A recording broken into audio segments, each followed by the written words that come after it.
We're here with Jose. Jose, thanks for coming out, for telling your story. You get the Raw Deal t-shirt. Oh, that's great. There you go. So how'd you hear about Raw Deal?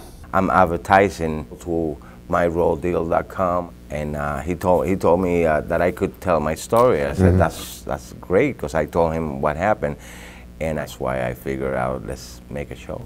So tell us what happened. Well, at the beginning of my corporation, J. Pons Painting, I went to work for this guy, and I just knew him from about 10 years ago. And then I asked him if he has any work, and he said, yeah, sure. And so I started working for him, and everything fine. You know, he said it was about a month and a half project, so I said, okay. It's a pretty big project, actually. Pretty big project, yeah. 6 weeks worth of work. Yeah. So you've never worked with him before. You just knew this guy. That's right. Never. So you've never worked for him. No, I become a subcontractor. Okay. From him. He's the contractor. I'm the subcontractor, and everything goes supposed to go along normal. You know. All right. So you're well into this project now.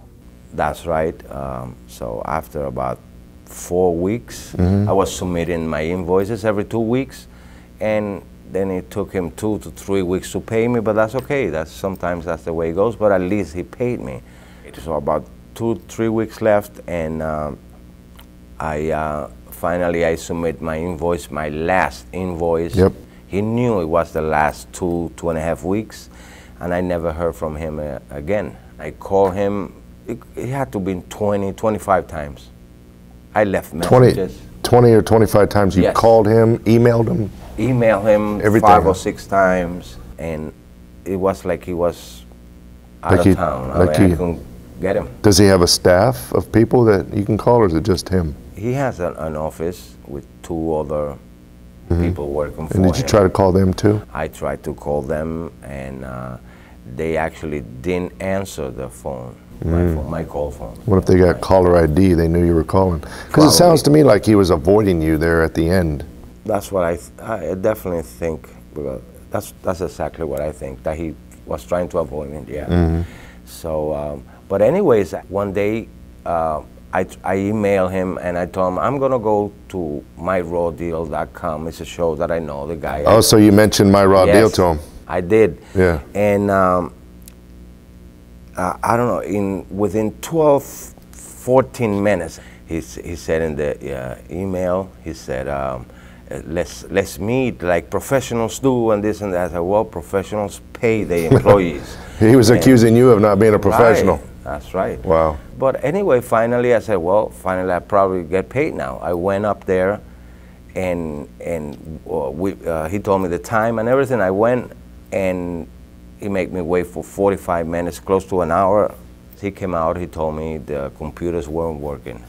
Computers just quit working. The power is off. And I said, well, no, we have light here.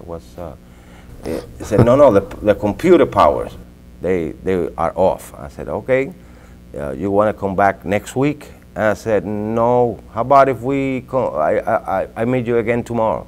He said, okay, come back tomorrow. So I did. I said, well, I'm close to getting paid, because I'm already talking to him. Finally, I found him. And when I went back, he wasn't there. The doors were actually locked. There was nobody there. And I've been trying, up to today, I've been trying to get in touch with him. I can't find him. Still today, you have not got paid. Yes. And that's why you're telling your story now. That's the reason I'm telling the story, because I actually didn't want, because I don't want to hurt people. I don't want to. But like I told him, I said, you better watch this, My Raw Deal. You'll see that's exactly what you don't want people to hear. Well, Jose, we wish you the best of luck. Thanks for coming out and telling your story. Hope it works out for you. Thank you, sir. Now it's up to you to vote on who you think got the rawest deal. Will it be story number 1, story number 2, or story number 3?